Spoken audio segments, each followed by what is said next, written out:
And the next session is by someone whose name we have heard very often in this conference. Any guesses? Of course, you guessed it right. Next session is by Mr. Prashant Shah. I'd like to tell a little about him. Prashant joined as a sales executive in a financial organization in January 2005. He has headed business and products in his previous organization. During his years of working with financial organization, exposure to business, research, institutions, HNIS, retail traders, investors, fintech companies, brokers, and various types of market participants that helped him to know all sides of business of trading. Mr. Prashant Shah is a chartered market technician, CMT, and a certified financial technician, CFT. He is the first person in India to be certified by IFTA in Master of Financial Technical Analysis. He is also a member of the Society of Technical Analysts, London. He is the author of 4 popular books on trading and investment, and I'm very proud to say his book on Renko charts is the only such book in the world. And today he'll be speaking about you, me, and relative strength. Hello everyone watching online also. I hope you're enjoying this conference. Before I begin, आज हम लोग relative strength पे बात कर रहे हैं. कितने लोग को पता है ये concept relative strength? Okay. कितने लोगों को पता है ratio charts? Very good. बहुत सारे लोग हैं.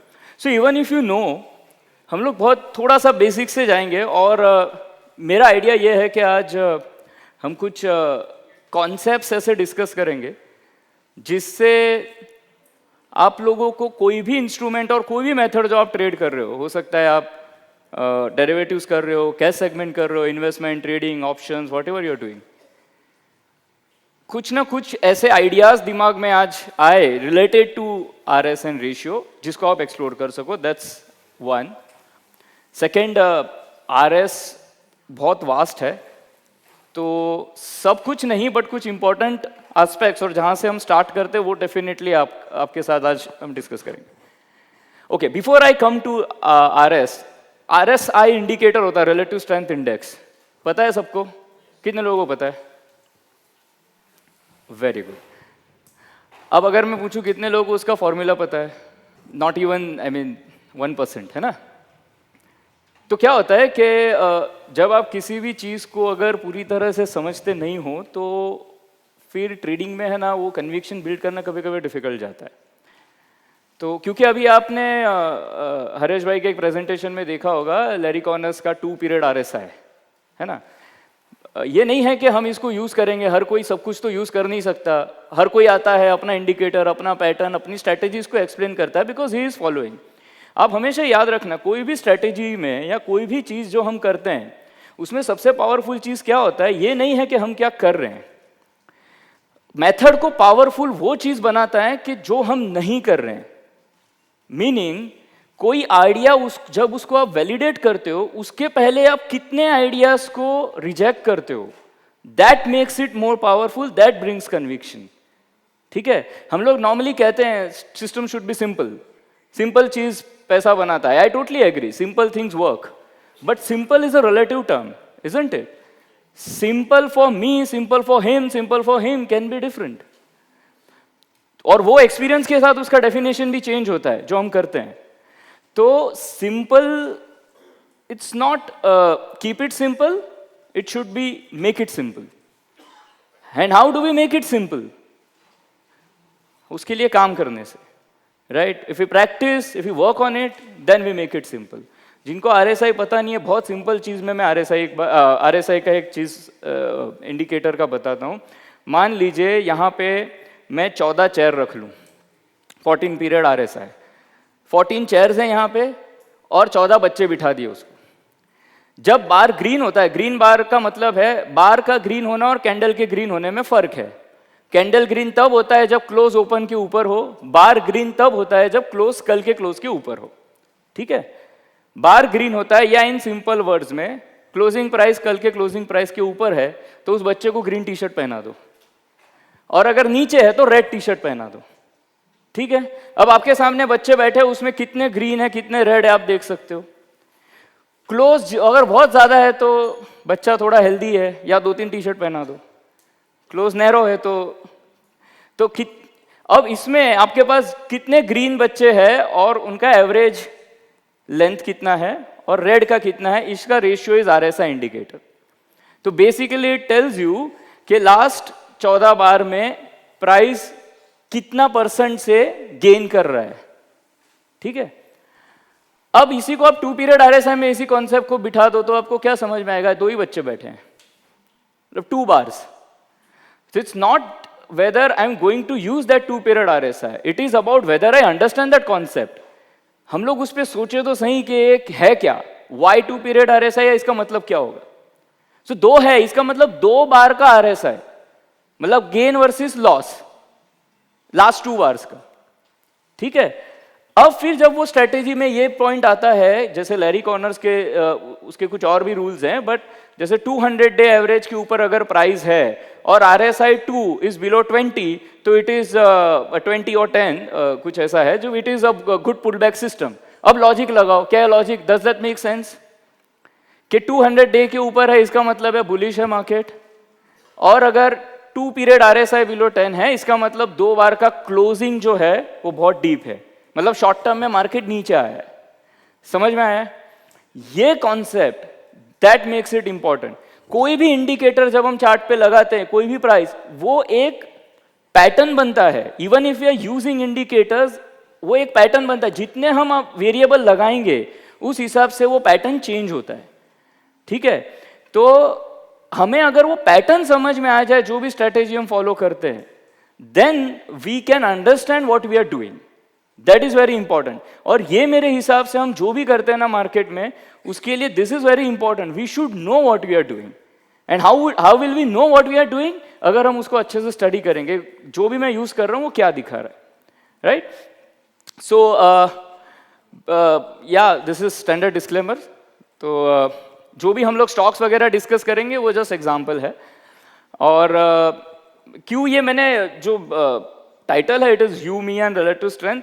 जैसे एज यू नो मेरे 4 बुक्स है, उसमें last book is you me and trading, which is actually मैं सच बोलूँ तो ये बुक ज़्यादातर मैंने मेरे लिए लिखा है, because I just wanted to write about what I use to think. और उसका मेजर जो इंस्पिरेशन है या जो मैं है, एक्चुअली मैंने I am a big fan of a book Bhagavad Gita. I keep reading, I have read lot of versions of that book and I still keep reading. तो ये जो बुक है इसमें एक्चुअली मेरा वर्जन है, my interpretation of how I as a trader would think, और वो format में मैंने उसको किया है। देयर आर 18 चैप्टर्स और लिटरली वो उस 18 चैप्टर में मैंने हर चैप्टर से जो कुछ लिया है फ्रॉम। तो कोई ऐसा है कि जो बिल्कुल ही मार्केट में स्टार्ट कर रहा है या कहीं स्ट्रगल कर रहा है, I guess it can help. But अभी मैं बहुत, हमने साइकोलॉजी का बात किया तो उस एस्पेक्ट्स पे ज़्यादा नहीं जा रहा हूँ, रिलेटिव स्ट्रेंथ पे बात करते हैं। तो I have written a book on it, और आरएस इतना वाइड है कि मैं शायद एक और बुक भी इस पे लिख सकता हूँ। जितना आप उसको सिंप्लिसिटी से जैसे समझते हो कि रिलेटिव स्ट्रेंथ मतलब आउट परफॉर्मेंस, अंडर परफॉर्मेंस, उसमें और भी बहुत है जब आप उसको उस डायरेक्शन में एक्सप्लोर करना स्टार्ट करोगे। There are many things related to RS. So let us understand what is RS basically. जैसे बंदा है, स्ट्रांग बंदा है, right, is he relatively strong, cannot say. अब वो बंदा ए है, सी इज स्ट्रांग, राइट। तो अब ये ए है, वो तो स्ट्रांग है ही, क्या वो रिलेटिव स्ट्रांग है? समझ में आया आरएस? ये इंपॉर्टेंट चीज है। आरएस डज नॉट मीन के strong, it's not, we are not saying strength, we are saying relative strength. Yeah, so compared to others, right? Same way, this guy needs a help, तो weak है, क्या relatively weak है? Can't say. अब वो B है, तो D is relatively weak, ठीक है? So that's the whole idea कि RS क्या है, और ये इसलिए भी जरूरी है बिकॉज जब आप समझते भी हो सब्जेक्ट को तो कभी कभी क्या लगता है कि जो स्टॉक भी परफॉर्म कर रहा है वो रिलेटिवली स्ट्रांग है, नॉट नेसेसरी। वो स्ट्रांग हो सकता है, हमें ये ढूंढना है कि क्या वो रिलेटिवली स्ट्रांग है, राइट। तो अब इसके लिए ये सब्जेक्ट पे मैंने काफ़ी रिसर्च किया है और बहुत सारा डेटा क्रंचिंग भी किया है, काफ़ी डेटा गैदर भी किया है। मैंने बुक में इसको डिटेल में एक्सप्लेन किया है, बट मैं 2-3 चीज़ें इसमें इंपॉर्टेंट है जो शेयर करूँगा। पहले तो जैसे ये निफ्टी का चार्ट है, ये कुछ कुछ इंपॉर्टेंट मूव्स है, जैसे 2008 तक, देन 2008 टू 2010, ये 2008 was a strong bear market जहाँ पे ऑलमोस्ट 65% करेक्शन था, बट आफ्टर 2008 टू 2010 एंड रफली द बिगेस्ट ईयर वाज 2009, यहाँ पे एक स्ट्रॉन्ग बुल मार्केट था, but then it was followed by a strong consolidation of almost, मतलब 2010-11 वाज अ कंसोलिडेशन ईयर। कभी भी कहते कोई ट्रेडिंग सिस्टम आपको अगर टेस्ट करना हो तो 2010-11 में भी टेस्ट करना चाहिए, then that's about back testing. But ये अलग अलग फेजेस होते हैं मार्केट के, उसमें 10-11 was a consolidation market, then you had 2011, 15, 16, 20 का रन, देन कोविड का fall followed by another bull run. So ये सारे वेव्स हैं निफ्टी के। अब इसमें अगर इफ यू स्टडी हर फेज में, हर पीरियड में, जैसे 2003 to 8 was a bull market, 2008 was a bear market, then 2008 to 10 was bull market. Market में बुल मार्केट, बेयर मार्केट, ये फेजेस रहे हैं, लेकिन कौन लीडर्स रहे हैं यहाँ पे, ठीक है। If you study the data, if you study the performance, who actually did well, right. तो इसमें जैसे 2003-8 में ये मैंने कुछ टोटली आउट परफॉर्मेंस लिए कि कौन से सेक्टर्स, कौन से ग्रुप्स डिड वेल। तो जैसे 2015-16 में bear market but consumption energy did well, 11-15 में फार्मा, ऑटो, बैंक्स। तो हर मार्केट में देयर आर सम लीडर्स, ठीक है, कि जो आउट परफॉर्म कर रहे हैं, और हर नए मूव में, हर नए लेग में कुछ अलग लीडर्स होते हैं। और ये सिर्फ लार्ज फ्रेमवर्क में, सिर्फ ईओडी में है ऐसा नहीं है। आप कोई भी टाइम फ्रेम ट्रेड कर रहे हो, उसमें अगर आप ऑब्जर्व करोगे तो आपको ये पैटर्न मिलेगा कि लीडर्स चेंज होते हैं, ठीक है, देयर इज अ रोटेशन। तो how do we identify leaders, और how do we work in the markets और sectors those are doing good. तो the first and very simple thing is, ये एक मैंने डेटा एनालिसिस किया फॉर एवरी ईयर कि Nifty के रिटर्न्स क्या है, देन ये this I did on 2000 stocks of Nifty, कि how many stocks out perform Nifty in every year, ठीक है। तो this is like percentage of stocks out performed in Nifty, then वही स्टॉक्स में से कितने स्टॉक्स है जो अगले साल भी परफॉर्म कर रहे हैं। तो ये जो लास्ट कॉलम है ना, that is kind of important, कि ये जो कंटिन्यूएशन है, मान लो ये स्टॉक ने ये साल में अच्छा पैटर्न किया, अच्छा आउट परफॉर्म किया है, क्या वो अगले साल भी कर रहा है, how many stocks are actually doing it. अगर ये है तो my job is kind of simple, कि अगर ये साल में स्टॉक्स या सेक्टर ने आउट परफॉर्म किया है तो I have a bullish position in it for next year as well. तो क्या ऐसा हो रहा है, तो इसका एक डेटा है। Then what I also did is, अच्छा one more thing is, because कभी कभी स्टॉक के नंबर्स इतने ज्यादा आते हैं कि portfolio perspective, I want to build portfolio from with this data, तो नंबर ज्यादा हो जाते हैं। तो the other study is how many from top 100 stocks, how many out perform next year, ठीक है। सो ये उसके कुछ परसेंटेजेस हैं। देन अनदर थिंग वाज, अच्छा ये भी तो एक पैटर्न हो सकता है कि ये साल में पूरा उसने अंडर परफॉर्म किया, next year it will out perform. So ये जो स्टडी है कि how many stocks were under performing, और उसमें जो बॉटम 100 है, उस बॉटम 100 में से नेक्स्ट ईयर कितने परफॉर्म कर रहे हैं, ये वो कॉलम है ईयर वाइज, ठीक है। So this is the data I gathered, और इसमें द आइडिया वाज कि if we can find a pattern जहां पे stocks continue to out perform, या स्टॉक्स अंडर परफॉर्मेंस के बाद आउट परफॉर्मेंस का पैटर्न कर रहा है, if you can find some numbers, तो इसमें है ना ये थोड़ा सा एक मिक्स अप्रोच है। जैसे आप देख रहे हैं कि 2008 के बाद 63% stocks in bottom 100 actually out performed next year. So why, because it was a bear market, बहुत सारा गिरा and then there was a strong bounce. So इस तरह से नंबर है। अब इसका जो टोटल फाइंडिंग है वो इस तरह से है कि concept of out performance, under performance बहुत यूजफुल है। इसमें कुछ ना कुछ जरूर ऐसा है कि हम लोग इसको पिक कर सकते हैं, लेकिन ट्रेंड जो निफ्टी का है ना वो बहुत मैटर करता है। मतलब इट इज अगर बेयर मार्केट अगर है तो ज्यादातर आपको चाहे वो आउट परफॉर्मिंग स्टॉक्स हो या अंडर परफॉर्मिंग स्टॉक्स हो, आपको जो बिहेवियर है उसमें वीकनेस ही मिलेगा। तो अंडरलाइंग का trend is a very important thing, चाहे आप आरएस कर रहे हो और मे बी प्राइस एक्शन में भी इट इज इंपॉर्टेंट। और सिर्फ ये डेटा से पूरी तरह से काम नहीं हो सकता है, इसलिए पहले I try to build models कि जहां पे सिर्फ हम टॉप परफॉर्मिंग स्टॉक्स ले फॉर सर्टेन टाइम, लेकिन I think that's not really very workable. हमें कुछ और उस पर ऊपर करना पड़ेगा, उतना simple data will not work. और ये जो ईयरली वाइज है, this is kind of applicable on let's say weekly, daily, monthly, मतलब आपको इस टाइप के बिहेवियर किसी भी टाइम फ्रेम में आप ऑब्जर्व कर सकते हो। तो there are some stocks and sectors जो डेफिनेटली एक सीजन के, एक मूव के फ्लेवर्स होते हैं, वी हैव टू आइडेंटिफाई। अब इस स्टडीज को आगे हम कैसे लेके जाए, तो this is a cycle.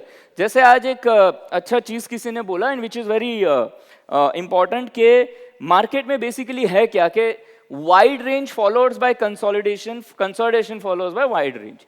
Definitely हमें बुल या बेयर का साइकिल नहीं समझ में आ सकता, बट ये साइकिल डेफिनेटली सर्टेन है। At the same time stocks and sectors में भी ये एक साइकिल है कि आउट परफॉर्म करते हैं, देन अंडर परफॉर्मेंस भी होता है और एट पार होता है। ठीक है, ये एक साइकिल होता है स्टॉक्स में, सेक्टर्स में।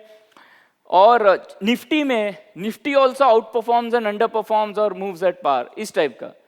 ये साइकिल को हम अगर किसी तरह रीड कर पाए तो ये सिर्फ वो डेटा से नहीं होगा, इसके लिए we need something else, maybe indicator, maybe pattern, maybe something else.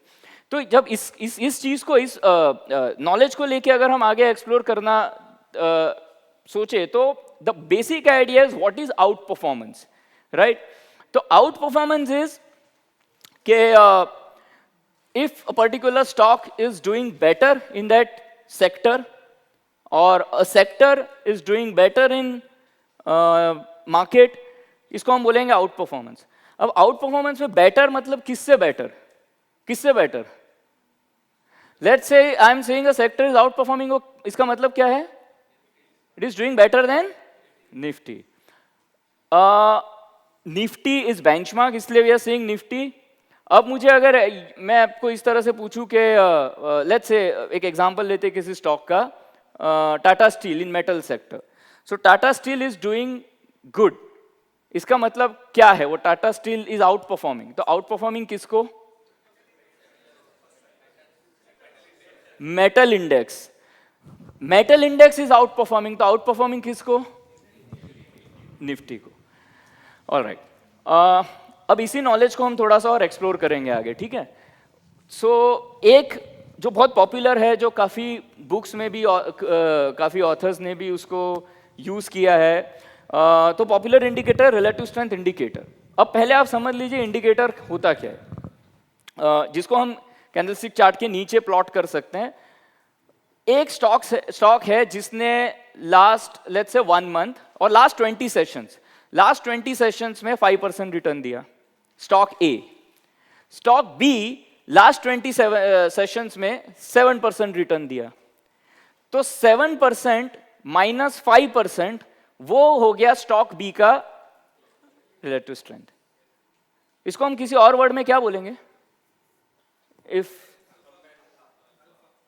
Very good, alpha. ये नॉर्मल अल्फा है ना, जैसे आप लोग alpha is like, right? So relative strength indicator is nothing but alpha indicator, ठीक है? वो alpha का स्टॉक है, अल्फा है बेसिकली स्टॉक का, जो हम प्लॉट करते हैं स्टॉक के नीचे, चार्ट के नीचे। तो जैसे आप देखिए ये चार्ट है और नीचे ये जो इंडिकेटर है, this is relative strength indicator, और इसीलिए I call it RS alpha, ठीक है?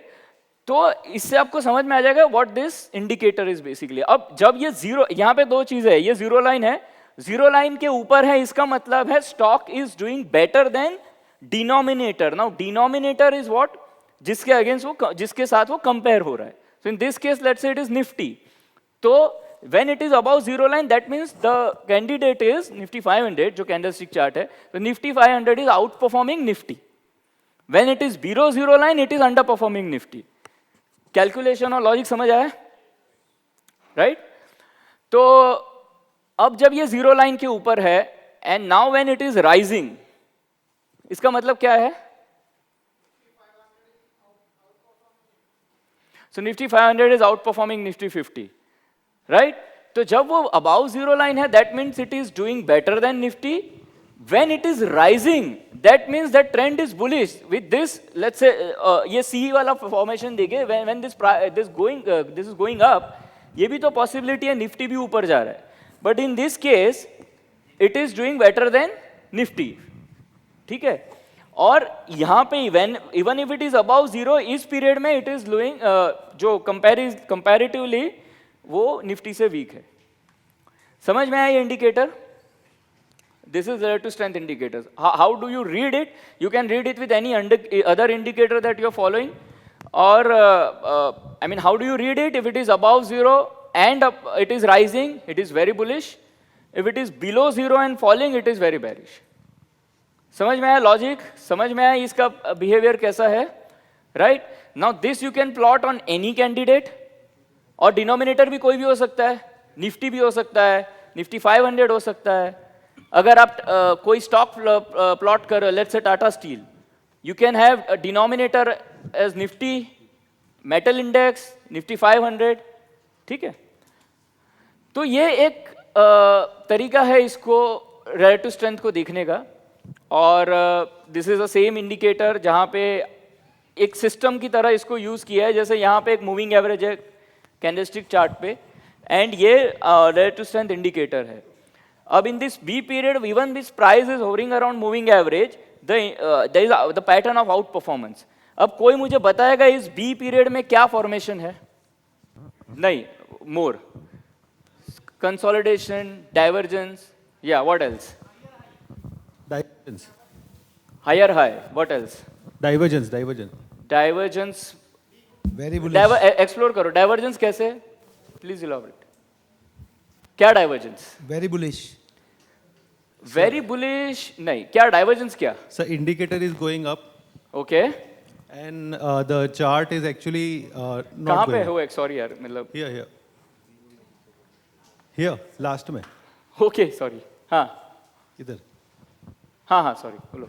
So indicator is going up या and the chart is not relatively not so bullish. relatively not so bullish. I'm talking about this B. Yes. Chart is Okay. bullish but indicator is going up. So divergence is ठीक है. because और somewhat हाँ बोलिए. yeah, exactly. Denominator नीचे जा रहा है. Positive divergence. Okay नहीं सी डाइवर्जेंस मैं समझ रहा हूँ जो आप बोल रहे हो, but I want you to explain it कि पॉजिटिव डाइवर्जेंस का मतलब क्या है. See, there is a pattern breakout in relative strength ahead of the price chart. Okay that's nice. हाँ ओवरऑल स्ट्रक्चर बुलिश है. ऑलराइट. हेलो. ओके चलो दोनों को ब्रेक करते हैं. This is price pattern. B का सिर्फ प्राइस पैटर्न देखो, इसको छोड़ दो. What is the price pattern? ठीक है. Consolidation sideways. ठीक है. अब इसमें बी उसी टाइम पे इंडिकेटर क्या सजेस्ट कर रहा है? It is bullish going up. इसका मतलब गोइंग अप का मतलब क्या है? Out performing. अच्छा हाँ किसने बोला निफ्टी नीचे जा रहा? माइक दो प्लीज. या बोलो. Outperforming Nifty. Out performing Nifty. Yes. तो इन दिस पीरियड ये हिंदुस्तान लीवर है और लेट्स से निफ्टी के साथ है. ठीक है. हिंदुस्तान लीवर में यहाँ पे price is a consolidation pattern. The indicator was bullish. That means के even though there was a consolidation it was doing better than Nifty. अब मुझे बताओ इसका मतलब निफ्टी क्या कर रहा था उस टाइम? समझ में आया? तो इसका मतलब है जब आप ये दोनों प्लॉट कर रहे हो, आपने प्राइस देखा, नीचे जो इंडिकेटर है वो आपको ये भी बता रहा है कि निफ्टी क्या कर रहा है. आया समझ में? तो किसी भी इंडिकेटर को सिर्फ ऐसे नहीं देखना है कि ग्रीन है, रेड है, ऊपर जा रहा है, नीचे जा रहा है, अबाउ जीरो नहीं. आपको लॉजिक समझ में आना चाहिए. वो हो जाता है तो आप काम आगे कर लोगे, ठीक है। तो RS इंडिकेटर अब सबको समझ में आया? कोई क्वेरी? आगे बढ़े, ठीक है।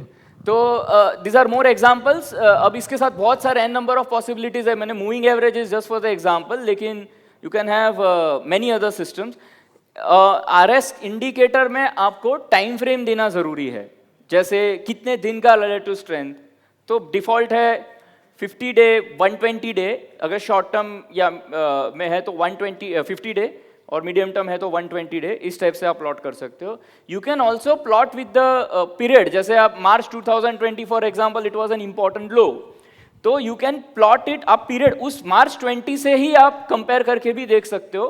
तो you can also select a date and plot the RS indicator which gives you, which tells, वहां से वो पैटर्न आप प्लॉट कर सकते हो इंडिकेटर। तो these are the possibilities. Sir या सो स्टॉक का जो RSI है, सो वी आर सेइंग कि जब स्टॉक का प्राइस कंसोलिडेट कर रहा है and Nifty is going down, so that's why, मतलब हम निफ्टी के अगेंस्ट कंपेयर कर रहे हैं, लेकिन यदि निफ्टी का ही हम RSI देख रहे हैं तो फिर वो किसके अगेंस्ट, मतलब हम उसको देखते हैं, मतलब व्हाट विल इट टेल? सोचो किसके अगेंस्ट देखोगे, वो बताएंगे, सोचो। नहीं, मुझे आइडिया नहीं है ऑनेस्टली। सोचो ना, सेक्टर को आप किसके अगेंस्ट कंपेयर करते हो? इंडेक्स के अगेंस्ट, Very good. निफ्टी के अगेंस्ट। Very good. तो इंडेक्स है ना वो? हाँ, निफ्टी तो ओवरऑल इंडेक्स है। किसका इंडेक्स है? ओके, सो ओवरऑल सभी स्टॉक्स का? नहीं, निफ्टी किस चीज का इंडेक्स है? Nifty is top 50 stocks. Okay, कौन सी कंट्री का इंडेक्स है? इंडिया का। अब किससे कंपेयर करोगे? GDP? No, global market. Okay, समझ आया? कर सकते हो ना? हाँ कर सकते हैं। ठीक है। देन सर फिर बैंक निफ्टी के केस में वो भी निफ्टी से कंपेयर होता है? Okay, thank you. ठीक है, तो आप ये इंडिकेटर समझ में आया, राइट? अब इसके साथ आप और भी इंडिकेटर्स लगा लो, मूविंग एवरेज लगा लो, you can do lot of things. अब मुझे एक बात बताइए, ये एक पीरियड है जहां पे ये इंडिकेटर इस तरह से जीरो के ऊपर नीचे घूम रहा है ना? तो ये क्या बता रहा है?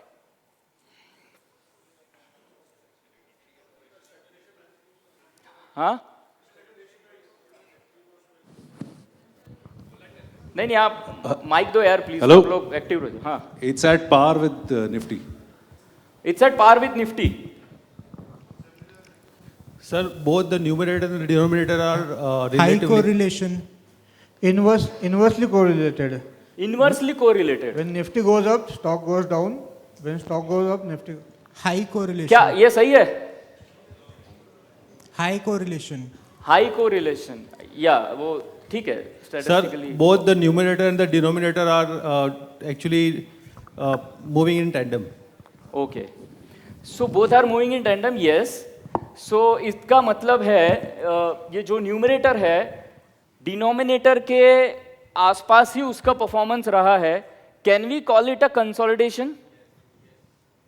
No, it's not a consolidation, isn't it? ये भी तो हो सकता है दोनों ऊपर ही जा रहे हैं, ठीक है? ये भी तो हो सकता है दोनों नीचे जा रहे हैं बिल्कुल एक साथ, तब भी ये इंडिकेटर में क्या होगा? इस टाइप का कंसोलिडेशन दिखेगा। समझ में आया ये point? This is very important when you are using it, ठीक है? तो RS इंडिकेटर अभी क्लियर है, राइट? इसमें आपको किसी और बेंचमार्क के साथ प्राइस एक्शन को कंपेयर करना है ना। मैं नॉर्मली मेरा अप्रोच ये रहता है, इट शुड ऑलवेज बी 1 और 0, क्योंकि मुझे लगता है कि जब हम ट्रेड करते हैं हमारे पास दो ही ऑप्शन है, F1 या F2, है ना? तो दबाऊं कि नहीं दबाऊं? तो उसके लिए फिर थोड़ा सा हम लोग करते हैं जो प्रोडक्ट्स में और इधर भी आपको दिखता है कि try to make it objective. तो इसके लिए कुछ स्कैनर्स बिल्ड किए हैं इसके रिलेटेड भी, जैसे अगर आप रिलेटिव स्ट्रेंथ इंडिकेटर का आप स्कैनर लगाओ सारे स्टॉक्स पे, तो इस टाइप का आपको आता है कि trend whether it is rising whether falling, और स्टेटस क्या है, अबाउ जीरो लाइन या below zero line. So you can get the list of candidates, those are rising and above zero line, falling and below zero line, ठीक है? You can also sort this by RS value, because RS value is nothing but alpha, correct? So strong alpha stocks you get, और उसमें आपको pattern भी दिखता है whether it is above zero line और rising falling, जो भी है। क्लियर? ये एक पोर्शन ऑफ द प्रेजेंटेशन है जहां पे हमने RS इंडिकेटर डिस्कस किया, ठीक है? हाँ मैं कहाँ बनाऊंगा सर और ट्रेड पॉइंट यस और अब सिक्योरिटीज में जोन वेब आर जोन वहां पे ऑलराइट अब रेशियो चार्ट मतलब जी सॉरी यार I don't know why I understand या सॉरी हाँ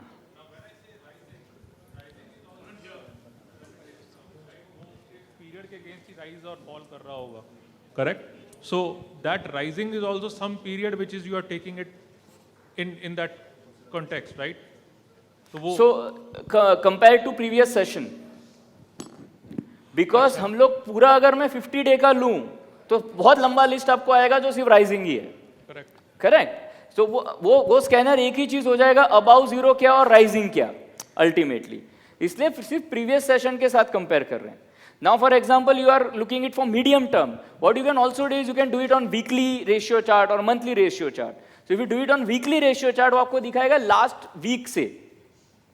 Got the idea? Sir, this scan is also possible on weekly, monthly charts? Yes.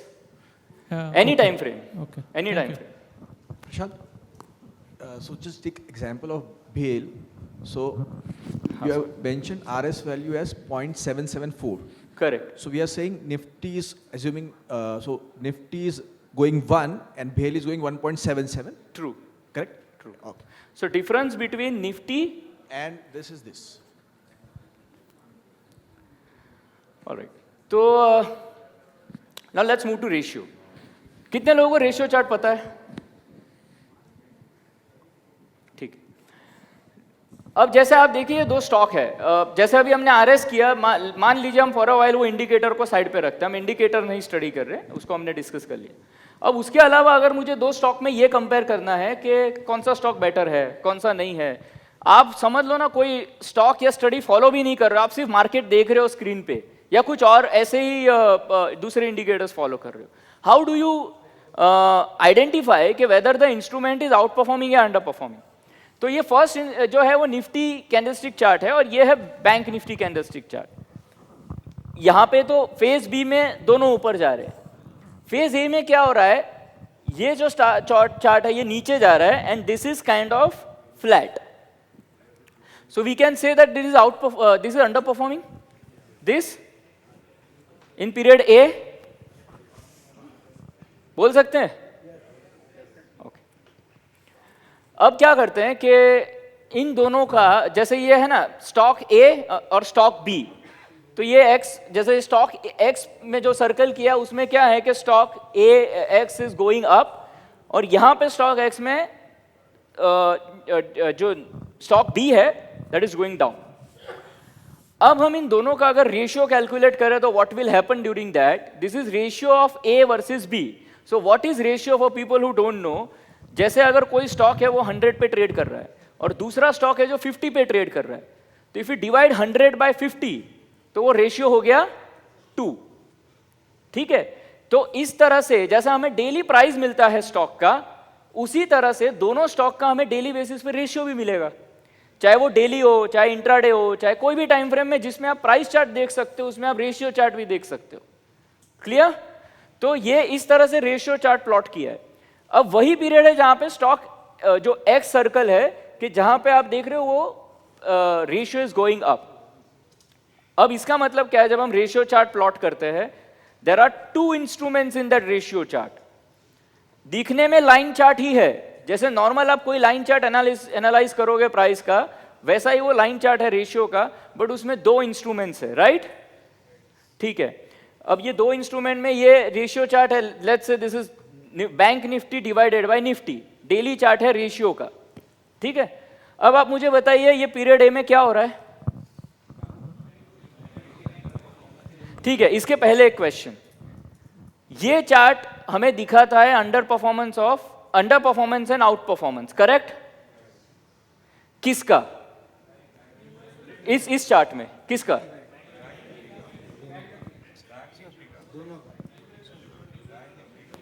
Why not denominator?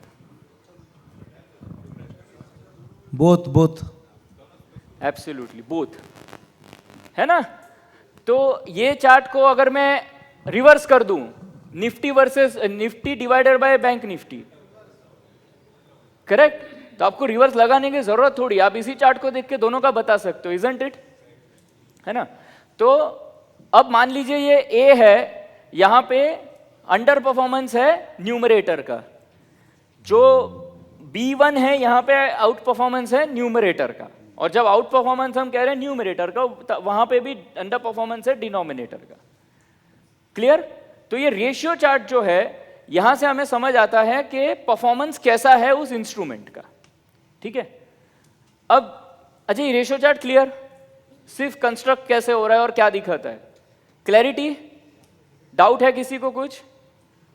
ठीक है, तो अब रेशियो चार्ट पे अगर हम आगे करें, आपको समझना होगा कि रेशियो चार्ट का पैटर्न, जब ये रेशियो चार्ट ऊपर जाता है इसका मतलब क्या, और ये रेशियो चार्ट नीचे जाता है इसका मतलब क्या।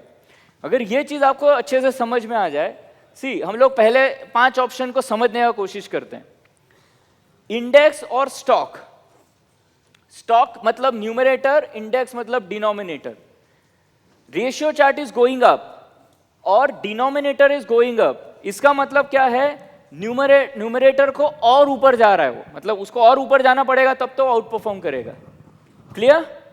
उसके बाद सेकंड ऑप्शन में क्या है, डिनोमिनेटर नीचे है लेकिन न्यूमरेटर ऊपर है, तब भी रेशियो चार्ट ऊपर जाएगा। तीसरे में क्या है, डिनोमिनेटर नीचे है और स्टॉक फ्लैट है, तब भी रेशियो चार्ट ऊपर जाएगा। देन डिनोमिनेटर डाउन है और डिनोमिनेटर डाउन है और न्यूमरेटर जो है वो कम डाउन है, तब भी रेशियो चार्ट ऊपर जाएगा।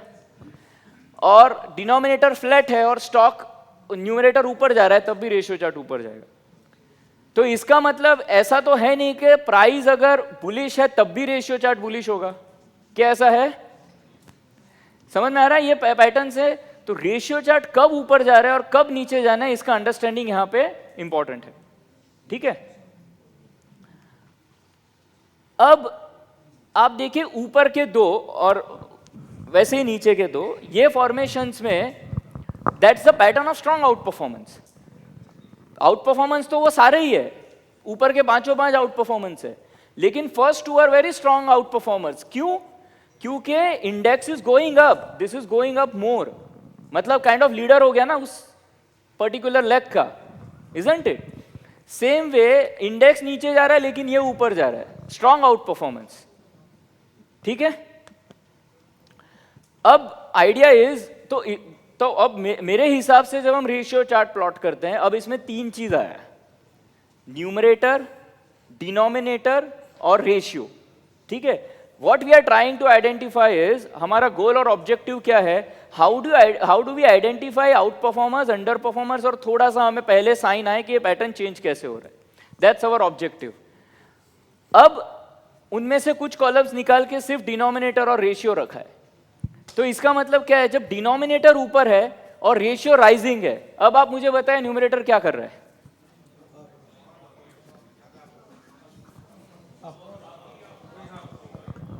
ठीक है, और एक क्वेश्चन, डिनोमिनेटर डाउन है और रेशियो राइजिंग है,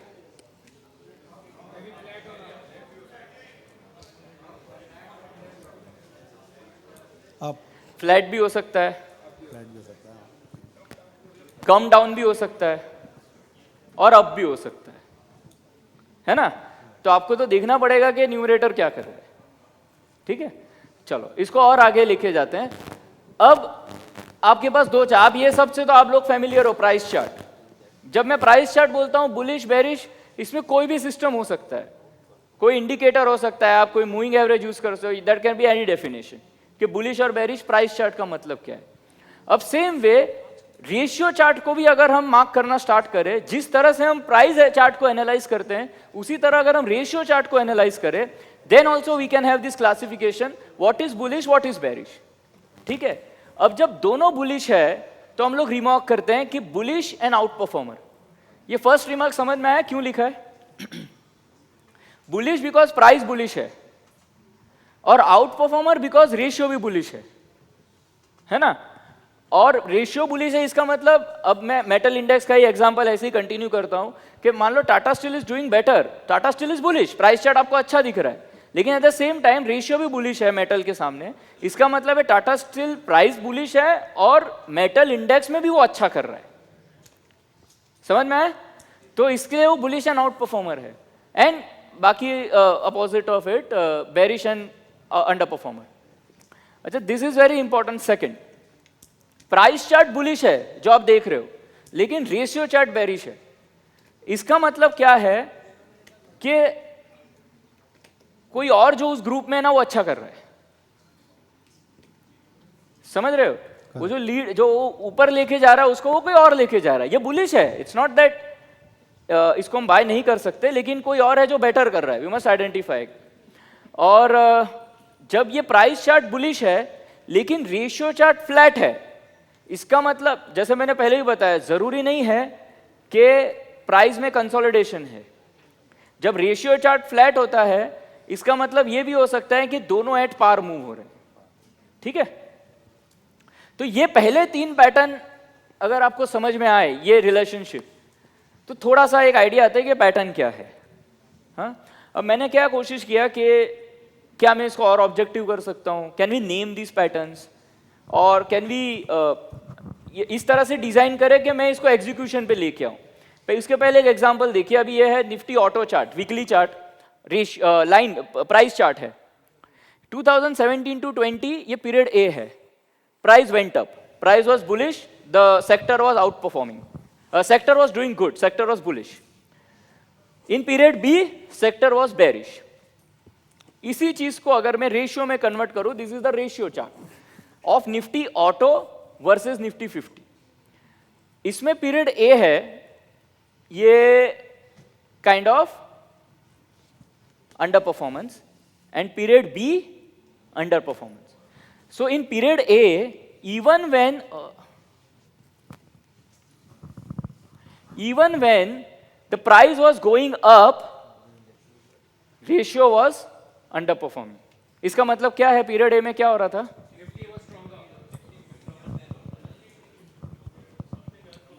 तो auto index was doing good, but Nifty was doing better then auto index. समझ में आया? तो जब हम पोर्टफोलियो अलोकेट करते हैं for investment, trying to identify stocks for trading, ये हर जगह पे we can try to identify ना कौन कहाँ पे स्ट्रेंथ है। ठीक है? अब वो बुलिश तो था, हम लोग प्राइस एक्शन में ये देख सकते हैं कि क्या बुलिश है, राइट? हम ये नहीं देख सकते कि क्या कहाँ ज्यादा कम है, तो वहां पे रेशियो चार्ट हेल्प करता है। तो यहाँ पे किस तरह से ये इंडिकेशन आता है, इसीलिए I call RS a leading indicator. मतलब price is definitely a leading indicator. We do lot of work on price. हम लोग वन डायमेंशनल पे, नॉइजलेस चार्ट्स पे भी काफी बात करते हैं, that is purely about price action. लेकिन आई स्ट्रांगली बिलीव कि प्राइस के साथ अगर आरएस भी हो तो आपका डिसीजन मेकिंग काफी तरह से इंप्रूव हो सकता है। And I believe RS can prove it is a leading indicator. ठीक है? तो will discuss more about this patterns. हम एक सिंपल अगर रूल ये भी ले ले कि अगर हमें प्राइस चार्ट पिक करना है या कोई कैंडिडेट को पिक करना है, जस्ट इतना ले ले कि उसका आरएस बुलिश है या नहीं, इफ रेशियो इज बुलिश और not, then we will look at the price action of that stock. ठीक है? That can be a rule which can perhaps improve your decision making. And if RS is bearish, avoid that stock. This is for buying. ठीक है? And this is what I call of law of relative strength. क्योंकि जैसे normally हम लोग कोई एक basis होता है, इसको मैं इस तरह से भी एक्सप्लेन करूंगा, जैसे ट्रेंड फॉलोइंग होता है। बहुत सारा ट्रेंड फॉलोइंग आई गेस आपको पता होगा। एक ट्रेंड फॉलोइंग मेथड होता है जिसमें आप ट्रेंड को फॉलो करोगे।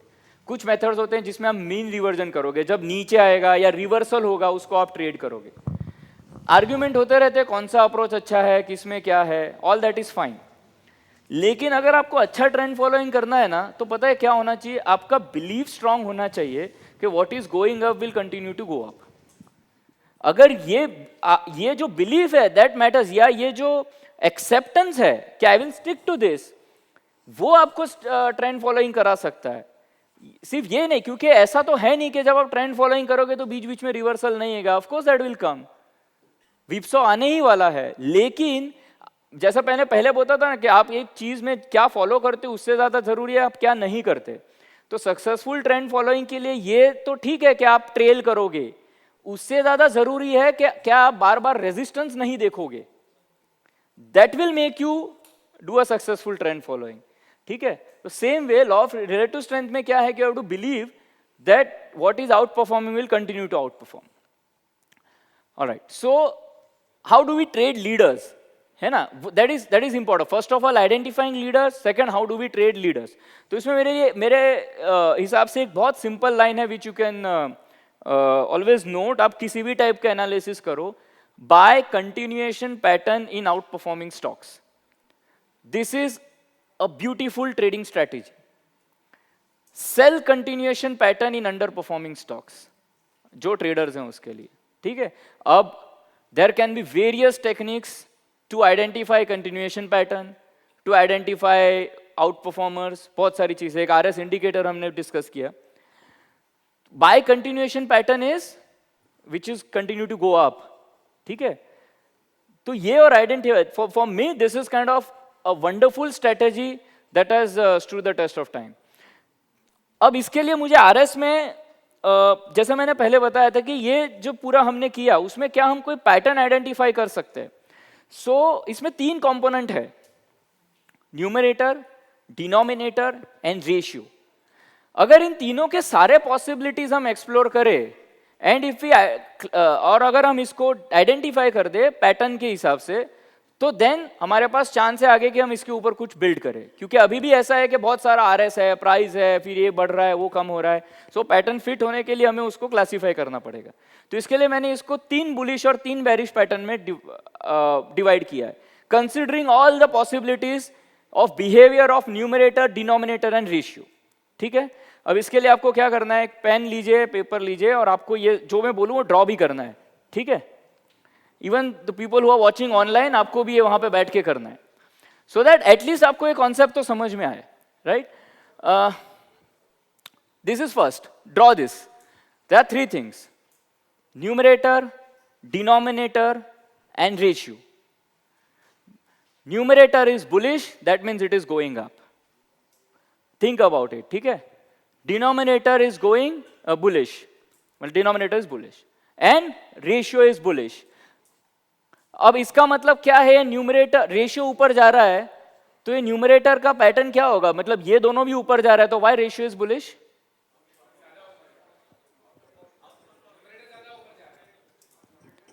तो numerator is going up more, right? Clear है ये? तो इस पैटर्न को I call flying, flying pattern. मतलब मार्केट में आई ट्राई टू आइडेंटिफाई कौन फ्लायर्स है। ठीक है, चाहे वो सेक्टर हो। अब ये न्यूमरेटर डिनोमिनेटर, आप सेक्टर ले लो, प्राइस ले लो, प्राइस टू सेक्टर ले लो, सेक्टर टू इंडेक्स ले लो, concept is applicable everywhere. So this is a flying pattern. ठीक है, सिंपल। अब इसका ऑपोजिट क्या? अच्छा, इसका एग्जांपल देख लीजिए, ये 3 चार्ट्स हैं। ये Nifty bank Nifty divided by Nifty, ये रेशियो चार्ट है, ये डिनोमिनेटर है और ये न्यूमरेटर है। ये सिर्फ एग्जांपल के लिए है, just to so that you can understand the pattern. यहां पे ratio is going up, denominator is going up, numerator is going up, तो तीनों ही ऊपर जा रहा है। इसका मतलब ये पैटर्न है फ्लाइंग पैटर्न। ठीक है, ऑपोजिट इज डाउनिंग, तीनों नीचे जा रहा है, ड्रॉ इट। न्यूमरेटर भी नीचे जा रहा है, डिनोमिनेटर भी नीचे जा रहा है और रेशियो भी नीचे जा रहा है। और इसका मतलब है न्यूमरेटर ज्यादा गिर रहा है, इजंट इट? तो अब आप ऐसे ही, आप प्राइस RS कुछ नहीं कर रहे, आप यू रिकॉल आपके एक्सपीरियंसेस जहां पे आपने देखा है कि मार्केट तो थोड़ा बहुत ही गिरा है, या सेक्टर बहुत गिर गया, या मेरे स्टॉक्स बहुत गिर गए, तो पैटर्न कौन सा है? ठीक है, तो यहां ये दोनों पैटर्न सिंपल है, राइट? एक बुलिश है, एक बेरिश है। अब next, denominator is falling, numerator is going up and so ratio is going up. इस पैटर्न को आई कॉल लायन पैटर्न। समझ में आया क्या हो रहा है? हाँ, अज्यूम करते हैं टाटा स्टील है, मेटल इंडेक्स है और रेशियो इज गोइंग अप. अब मेटल इंडेक्स इज फॉलिंग लेकिन Tata steel is going up, that mean इसका और इसलिए रेशियो ऊपर जा रहा है. So that becomes lion candidate. ठीक है, ठीक है. अच्छा, इसका एग्जाम्पल इज आई मीन ये मैंने बहुत सिंपल के रेशियो कैसा बिहेव कर रहा है उस पर ही किया है कि ratio is falling, denominator is falling and numerator is sorry ये लाइन का है कि ratio is going up, denominator is falling and numerator is going up. ठीक है, सो ये लायन कैंडिडेट. लायन का opposite is cat. Denominator is going up, numerator is falling and so ratio is falling. इस चीज को जब आप थोड़ा सा शांति से बैठ के स्टडी करोगे यू विल रियलाइज कि सारे पॉसिबल कॉम्बिनेशंस है ना ये तीनों के, वो इसमें फैक्टर इन हो चुके हैं. और इसलिए एक कॉन्सेप्ट जो है वो पूरी, और ये इसके लिए सिर्फ रेशियो चार्ट ही करना है, आरएस इंडिकेटर ही करना है, कोई जरूरत नहीं. इवन आप स्क्रीन रीडिंग करके भी अगर ये पैटर्न आइडेंटिफाई कर सकते हो यू विल अंडरस्टैंड आरएस. ठीक है, of course if you follow this indicators तो उसमें ऑब्जेक्टिविटी आता है.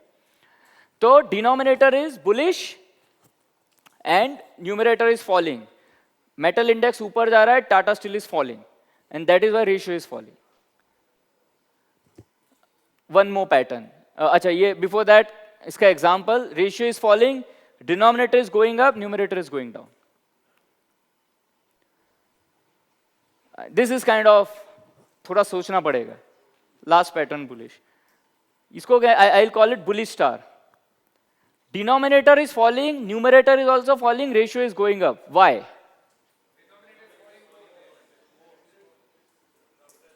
Good.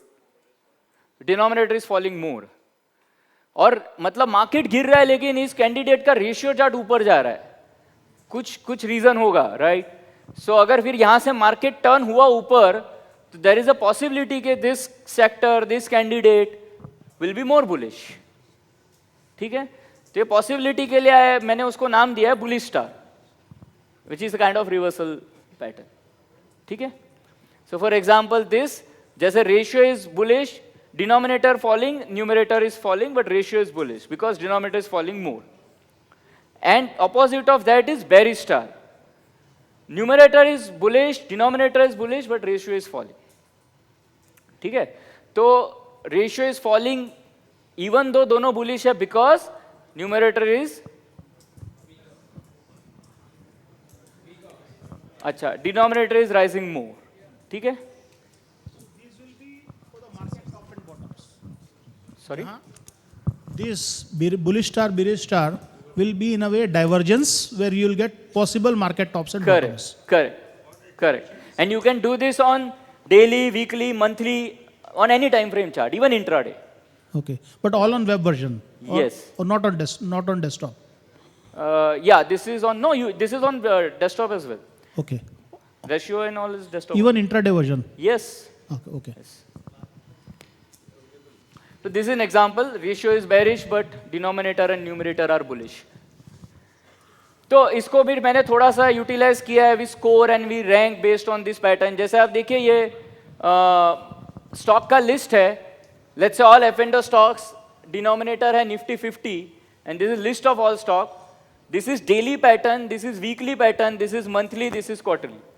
And you have that pattern name, flying, bullish star, bearish star, के उस पर्टिकुलर पैटर्न में कौन सा पर्टिकुलर टाइम फ्रेम में कौन सा पैटर्न है.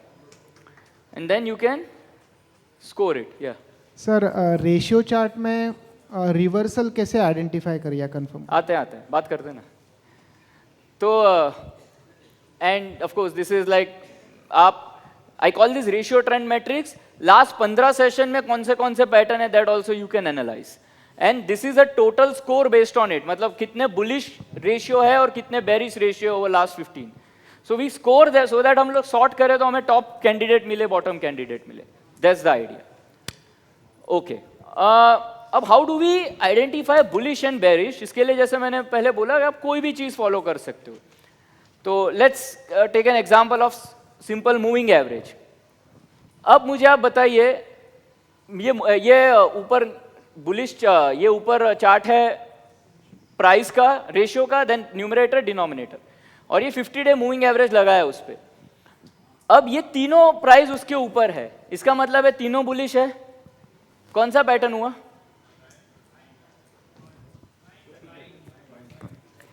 फ्लाइंग हुआ। Why? Because all three are about moving average, correct. और मूविंग एवरेज मैंने एग्जांपल लिया है बिकॉज बुलिश बेरिश अब डिफाइन कैसे करें, ठीक है। तो जैसे अब आप कोई भी सिस्टम और अपना प्राइस में लगा रहे हो, अगर वो सेम सिस्टम आरएस पे लगा दो, रेशियो पे लगा दो, that becomes a price and ratio system. अब आप ये दूसरा पैटर्न देखिए, price is below moving average, sorry ratio is below moving average, denominator is above moving average, numerator is slightly, I mean it is above moving average, और it is going below moving average, सिर्फ cross over है, it is just falling below average, तो वो bearish है। कौन सा pattern हुआ? सब लोग बोलना चाहिए कौन सा पैटर्न हुआ। ड्राउनिंग तो नहीं हो सकता है बिकॉज ड्राउनिंग में आपका क्या क्राइटेरिया है? तीनों डाउन होना चाहिए। कैट, वेरी गुड। तो the idea is the first step in any RS is trend of denominator. अगर आप निफ्टी के सामने करना चाहते हो, निफ्टी 500 या मेटल इंडेक्स में अगर आप कर रहे हो, तो what that index is doing, what that sector is doing. तो मेरा ये स्ट्रांगली मानना है जब भी हम मार्केट एनालिसिस करें, हमारा सबसे पहला स्टार्ट होना चाहिए कि निफ्टी क्या कर रहा है, ठीक है। उसके लिए 4 एसेट क्लासेस का 10 और ratio I follow, which is USD, gold और बॉन्ड्स। इसके लिए बॉन्ड्स के लिए कंपोजिट इंडेक्स है, और निफ्टी। तो निफ्टी ये प्राइस चार्ट हो गया, price divided by bonds, price divided by gold, price divided by USD INR. ये चारों में जो पैटर्न है, अगर निफ्टी का प्राइस ऊपर है और ये चारों के सामने भी ऊपर है, तो क्या पैटर्न हो गया? तो फ्लाइंग है, तो अलोकेशन आपका इक्विटी में अच्छा ही होना चाहिए, ठीक है। और अगर यहां पे कहीं भी गड़बड़ है, कैट बैट है या ऐसा कुछ है, तो यू शुड हैव आपको निफ्टी से दूर रहना चाहिए, आपको स्टॉक एलोकेशन से दूर रहना चाहिए। मतलब आपका रूल वहीं से स्टार्ट होता है एलोकेशन। फॉर एग्जाम्पल, अगर मैं ट्रेडर हूं, मैं गोल्ड भी ट्रेड करता हूं, मैं ये भी ट्रेड कर रहा हूं, तो अगर gold is out performing Nifty, then my allocation can be more in gold, right. और अगर निफ्टी अंडर परफॉर्म कर रहा है, तो देन मुझे किसमें अगर और मुझे इक्विटी में करना ही है, तो क्या पिक करना चाहिए, कौन सा पैटर्न का सेक्टर? अच्छा, इसको क्वेश्चन को थोड़ा रिफ्रेश करता हूं। Nifty is under performing, Nifty is falling, कौन से सेक्टर हम लोग कैसे सेक्टर लेंगे इसमें? लायन, ठीक है। तो जो आउट परफॉर्मर्स है, so that's the whole idea. इनको क्लासिफाई करने के पीछे ये तीनों चीज को हम लोग किस तरह से एक पैटर्न बना सकते हैं, दैट्स द आइडिया। सो अगर trend of denominator is important, तो अब इसमें से थोड़ा सा एलिमिनेट करते हैं। एक चार्ट को अगर एलिमिनेट करें, तो हमने 2 ही चार्ट लगाया है, एक रेशियो और एक न्यूमरेटर। क्यों? क्योंकि डिनोमिनेटर की आपको जरूरत ही नहीं है ना बार बार। मान लो मैंने एक बार निफ्टी देख लिया, एवरी टाइम निफ्टी निफ्टी थोड़ी लिखूंगा। आई नो ना कि निफ्टी का ट्रेंड बुलिश है, तो अभी मुझे कौन सा पैटर्न देखना है, निफ्टी का ट्रेंड बेरिश है, तो मुझे कौन सा पैटर्न देखना है। तो वो हो गया। अब मुझे 2 ही चार्ट चाहिए। कौन से 2 चाहिए? Ratio and price. Numerator is nothing but price. अब ये तो आप रोज ही कर रहे हो, आप बहुत सारे सिस्टम्स यहां तो फॉलो करते ही हो। सेम सिस्टम अगर यहां पे लगा दिया, तो यू गेट द कॉम्बिनेशन। समझ में आ रहा है? So you need price and RS. अब पैटर्न आइडेंटिफाई करने के लिए आपको सिर्फ ये पता होना चाहिए कि निफ्टी क्या कर रहा है, ठीक है। अब मेरे 2 क्वेश्चन है। फॉर एग्जाम्पल, अब एक मेटल इंडेक्स का ही एग्जाम्पल को लेके, मेटल इंडेक्स इज बुलिश, इसका मतलब आपका डिनोमिनेटर इज बुलिश है। अब Tata steel is bullish and ratio is bullish, pattern क्या हुआ? Tata steel is bullish but metal index is bearish, pattern क्या हुआ?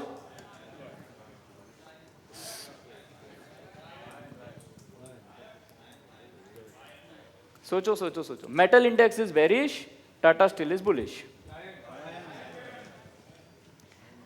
Metal index is bearish, Tata Steel is bearish, ratio is going up.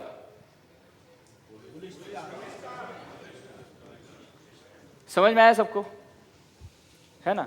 अब चाहे आप ratio follow करो, चाहे आप स्क्रीन देख को, चाहे आपस में बात करते वक्त बोलो ये बुलिश है बेरिश है, पैटर्न पीक होगा, है ना? तो आप कोई भी स्ट्रेटेजी दोनों पे लगा सकते हो. In general also these are the patterns. अब ये पैटर्न तो कर दिया, चलो आपको समझ में आ गया पैटर्न. अब व्हाट इज द एडवांटेज, क्या करोगे?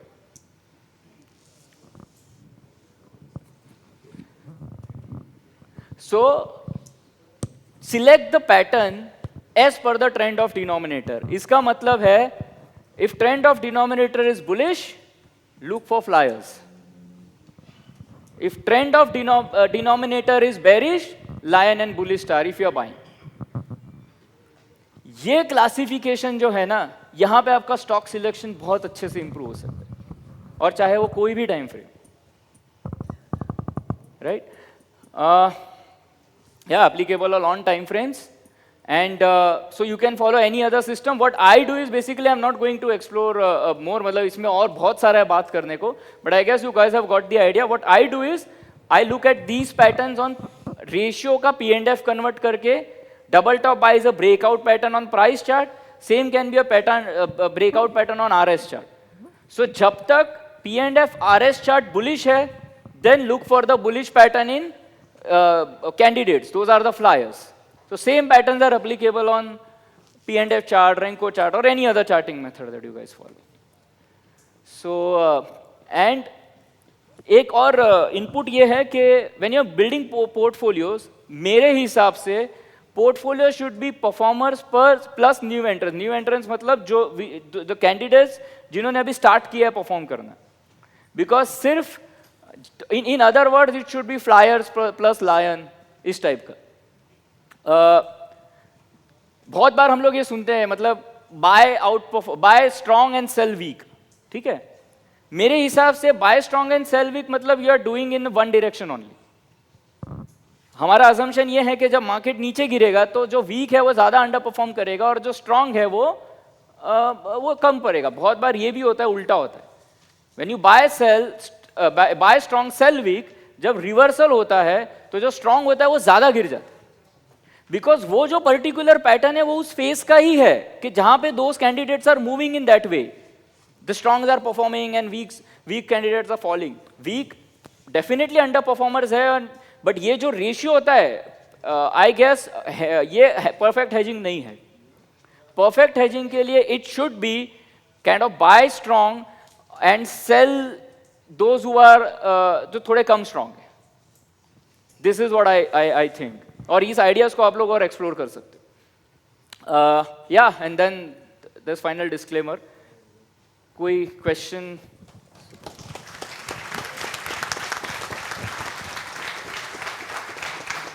Thank you. Hello. Let's avoid. आप अगर खुद कर लोगे ना तो ये सेशन वर्थ है. समझ रहे हो? कोशिश करो, होएगा. Sir, इस पे होमवर्क कर लो आप. once you have selected it's an outperformer, how do you realize that it's not an outperformer anymore when you remove it from the portfolio? Like, you know, even if it's going up or it's sideways, even Nifty is sideways, how do you exit from that? Okay, now this is no more in the outperforming range. Which pattern will indicate? तीनों में से ही है. Which pattern will indicate first? The cat, bearish star. Bearish star. करो इसको explore. So the moment you see bearish star, it should be out of the portfolio. I mean you get an indication. Okay. Sir, if the RS is well here. Sorry. Sir, if RS is well above the one, that means you said ki you don't select that stock. It is already outperformed. No, I'm not saying that. I'm asking you to buy flyers. Achha. If it is more than one, it should be selected. Yeah. Why not? It should be more. If it is more than one, it is doing good already. Hello, sir. Mangesh here. Yeah. I am using this relative strength technique for a while. I am building a screener out of it. But two questions from my side. As you said, if Nifty is underperforming and the particular stock is outperforming, it is not necessary that we will short the Nifty, but Nifty is underperforming. So why will you recommend to go long in that stock because the broader market is underperforming, right? So for this, I am not saying कि you should go. मैंने बोला अगर आपको करना ही है, for example, you're not trading anything else, Yeah. और आपको करना ही है, then look for lions. Okay. Right? If you are picking the candidates, आज intraday कर रहे हो, market गिर रहा है, और if you want to pick something, look for lion. Okay. And my second question is the ratio. I was putting a MACD on the ratio chart for better clarity about the trend or momentum of the relative strength, but it was giving me a noise. So I was not able to get a proper conviction on that. Any thoughts on that? Like how to build a conviction on these charts? Like So you plotted MACD on price chart, right? ratio chart. Ratio chart. Yes. I haven't plotted MACD on ratio chart, but I have to see. But if it is giving noise, then why to use it? कुछ और देखो ना, Okay. है ना? No, but any indicator will was giving a noise basically on the ratio chart. So, like I was not getting conviction on that. So that's why. I Try asked. moving average. Okay. ठीक है. बाकी हम लोग है ना क्या करते हैं, क्वेश्चंस अगर कुछ है तो हम बाद में डिस्कस करते हैं. अभी प्रांकित जी का सेशन है. Let's have a 15-minute break. Yeah. And हाँ? Break we'll have afterwards. ले लिया हो गया. No, we'll have a continuous session.